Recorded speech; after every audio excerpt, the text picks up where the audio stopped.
दोस्तों, यह कहानी राजस्थान के एक ऐसे मंदिर की है जिसे सुनकर आपके होश उड़ जाएंगे। कहानी शुरू करने से पहले अगर मैं कहीं भी गलत हूँ तो मेरी गलती को सुधार कर अपना फीडबैक अवश्य दें। चलिए कहानी की शुरुआत करते हैं और जानते हैं इस मंदिर का रहस्य। इंडिया के मोस्ट हॉन्टेड क्राडू टेम्पल राजस्थान में बना एक पावन मंदिर है जो पूरे इंडिया में फेमस है।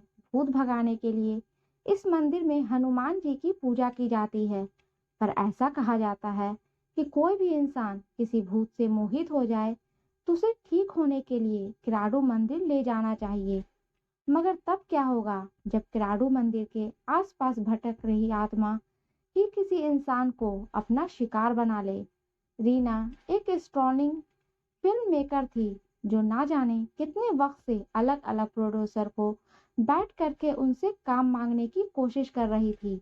मगर छोटे मोटे काम के अलावा रीना को कई काम नहीं मिल पा रहे थे। तभी उसके एक दोस्त ने उसे बताया कि एक प्रोड्यूसर को रीना का काम बहुत अच्छा लगा और वह एक बहुत बड़ा प्रोजेक्ट रीना से कराना चाहता है। यह सुनकर रीना की आंखें खिल उठी। उसे लगा कि शायद वह जो ब्रेक इतनी बुरी तरह से ढूंढ रही थी वह अब उसे मिल जाएगी। वो अगले ही दिन उस प्रोड्यूसर से मिलने चली गई। उस प्रोड्यूसर ने बिना कुछ ज्यादा देखे और पूछे रीना को वो प्रोजेक्ट दे दिया।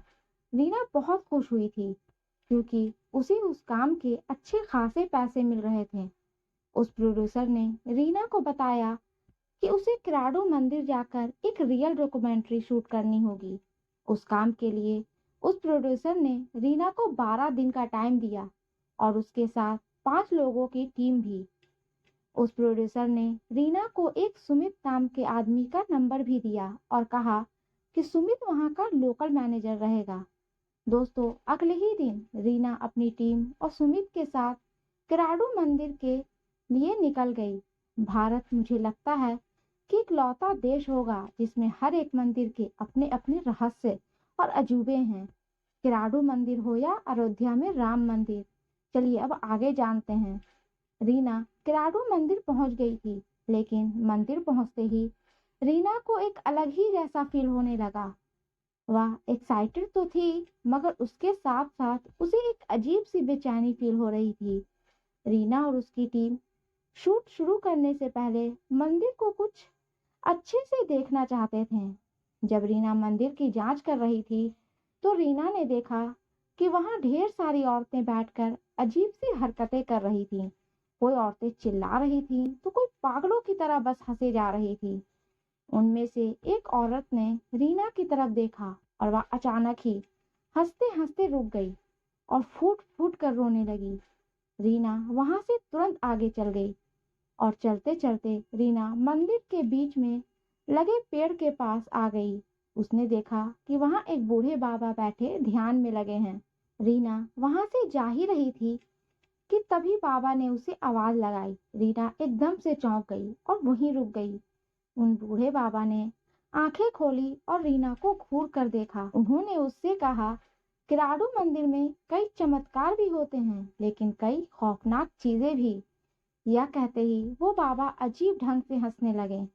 सुमित उसे वहां से ले गए। सुमित ने रीना को बताया कि अगर कोई उसका नाम पुकारे तो पलट कर नहीं देखना। मंदिर के अंदर जो प्रसाद मिले उसे घर लेकर बिल्कुल भी मत जाना।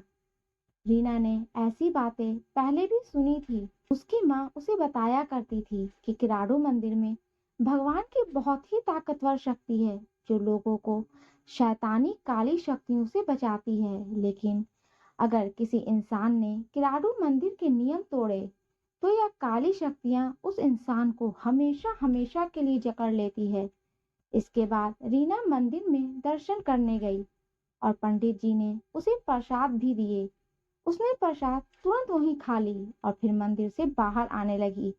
उसके आसपास भीड़ थोड़ी ज्यादा थी, इसलिए पूरा ध्यान मंदिर से निकलने पर था जब अचानक रीना को किसी ने पीछे से पुकारा। सुमित की बताई बात रीना के दिमाग से निकल गई और उसने पलटकर पीछे देख लिया। वहां कोई भी नहीं था। रीना मंदिर से बाहर तो आ गई थी मगर अब उसका माथा बहुत तेज दर्द से फटने लगा। तभी अचानक उसका फोन बजा और वह एकदम से हड़बड़ा गई। रीना का फोन उसके हाथ से छूटकर नीचे गिर गया और टूट गया। वो अपने फोन के टुकड़े उठा ही रही थी कि तभी उसकी टीम का एक मेंबर आया और उसे बुलाकर अपने साथ ले गया। दोस्तों, मंदिर से वापस आते ही रीना की तबीयत बिगड़ती जा रही थी। रीना का मन बहुत भारी होता जा रहा था। उसे ऐसा लग रहा था जैसे उसे ठीक से सांस नहीं आ रही, और इसलिए अपने होटल पहुंचते ही रीना रूम में जाकर दवाई लेकर सीधा सो गई। सोते सोते अचानक एक सपना आया जिसमें एक काला साया रीना का गला दबा रहा था। रीना को ऐसा लगने लगा जैसे उसका दम घुट रहा हो। अचानक रीना की नींद खुल गई। वह पसीने में लथपथ हुए उठी और बाथरूम में जाकर अपने मुंह पर छींट मारने लगी। जब वह बाथरूम से बाहर आई तो उसके दिल की धड़कन एक बार रुक सी गई, क्योंकि उसने देखा कि उसके शरीर तो बिस्तर पर लेटा सो रहा था। उसे कुछ समझ नहीं आया कि आखिर उसके साथ यह क्या हो रहा था। वह बार बार अपने शरीर को छूने की कोशिश कर रही थी, मगर उसकी हवा के झोंके की तरह उसका हाथ शरीर से आर पार हो रहा था। अचानक ही उसे एक अजीब सी आवाज आने लगी, किसी के बहुत तेज सांस लेने की आवाज।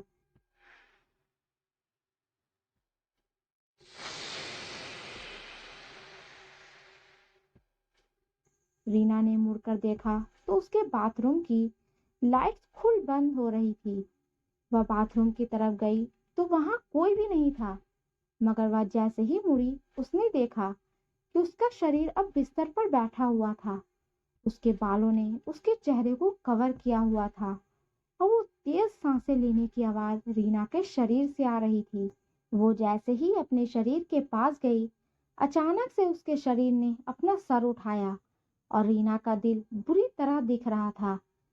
रीना का चेहरा किसी चुड़ैल जैसा लग रहा था, और तो और उसके चेहरे पर नाक या होंठ नहीं थे, सिर्फ दो लाल आंखें थीं। ये देखकर रीना बहुत जोर से चिल्लाई और उसने अपनी आंखें बंद कर ली। जब उसकी आंखें खुली तो वो अपने बेड पर ही थी। उसे रियलाइज हुआ कि वो तो बस सपना देख रही थी, मगर वो सपना बिल्कुल असली जैसा था। अगले दिन से रीना और उसकी टीम ने किराडू के मंदिर के आसपास शूटिंग कर दी। उन्होंने फिर से वहां कई सारे लोगों को देखा। 4 दिन तक उन्होंने यह सारी शूटिंग की और बड़े बड़े पुजारियों का इंटरव्यू लिया। रीना वैसे तो अपने काम में खूब मन लगा रही थी, मगर उसकी तबीयत 4 दिन से काफी खराब हो रही थी और उसके पूरे शरीर पर रैशेस भी हो रहे थे। जब रीना मंदिर के सबसे बड़े पुजारी का इंटरव्यू लेने पहुंची तो उन्होंने उसे कमरे के अंदर आने से मना कर दिया और उन्होंने हड़बड़ी में मंदिर के स्टाफ से रीना को एक रूम में बंद करने को कहा। उस पुजारी ने बताया कि रीना पर किसी बहुत बुरी आत्मा का साया पड़ गया है और उसके शरीर के रैशेस कोई बीमारी नहीं, बल्कि धीरे धीरे उसके शरीर पर उस काली आत्मा के बढ़ते हुए कब्जे के निशान थे। अचानक ही कमरे में अकेली बंद रीना को दौरे पड़ने लगे। उसकी आंखें एकदम लाल हो गई और उसके शरीर के निशान अब पूरी तरह उसकी बॉडी पर फैल गए थे। रीना बेहद डरावनी लगने लगी थी। वो बार बार दरवाजे पर अपना सर मारकर दरवाजा पीटने लगी और अचानक से वो एक आदमी जैसी भारी आवाज निकालने लगी। वो उसी शैतानी आवाज में पुजारी को गाली देने लगी। पुजारी अपने साथ कुछ और पंडितों को लेकर उस कमरे में गए और रीना का झाड़ फूक करने लगे। यह पूरा प्रोसेस रीना की टीम रिकॉर्ड कर रही थी। रीना पूरी तरह बेचैन हो गई। वो बार बार अपना सर जमीन पर पटक रही थी। अचानक ही रीना बिल्कुल कंट्रोल से बाहर हो गई। पहले तो उसने अपनी टीम के कैमरे लिए और वो जमीन पर पटक कर तोड़ दी, और फिर उसने वहां मौजूद एक पुजारी का गला पकड़ लिया और उसे हवा में उठा लिया। लेकिन बड़े पुजारी ने फौरन ही उस पर लाल मिर्च डाली। रीना ने पुजारी का गला जैसे ही छोड़ा, सबने उसे पकड़कर चैन से बांध दिया। 2 दिन तक मेहनत करने के बाद रीना के अंदर से वो काली आत्मा निकाली। रीना ठीक तो हो गई, लेकिन वो बहुत कमजोर हो गई थी। उसे अपनी हरकत बिल्कुल याद नहीं थी, मगर अपनी टीम की बातें सुनकर वह हैरान रह गई। इस एक्सीडेंट के बाद रीना को इस डॉक्यूमेंट्री प्रोजेक्ट से हटा दिया गया और रीना ने फिल्म बनाने का सपना हमेशा हमेशा के लिए छोड़ दिया। पर रीना कभी समझ ही नहीं पाई कि उसके साथ यह सब क्यों हुआ और कैसे हुआ।